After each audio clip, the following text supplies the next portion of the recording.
හැම රටකටම සංකේතයක් වුණ සතෙක් ඉන්නවා. කැනඩාවේ ජාතික සත්වයා බීවර් ගැන අපි අද කතා කරලා බලමු. අංක 1.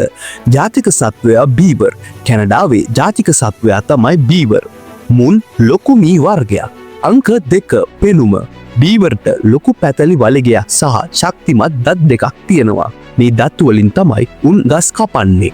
අංක 3. වාසස්ථානය සහ හැසිරීම. උන් වතුර තියෙන තැන්වල ජීවත් වෙනවා. වේලි සහ ගෙවල් හදන්න මුන් හරිම දක්ෂයි.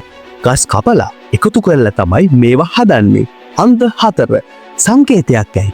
බීවර් කියන්නේ කරිසරකමට සහ දක්ෂතාවයට සංකේතය. කැනඩාවේ ලොම් වෙළඳාමටත් මෙම සතා ඉතා වැදගත් වුණා. අංක 5.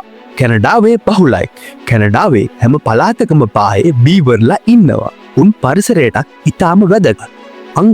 අවසාන වශයෙන් බීවර් කියන්නේ කැනඩාවට හරිම වැදගත් සතෙක්.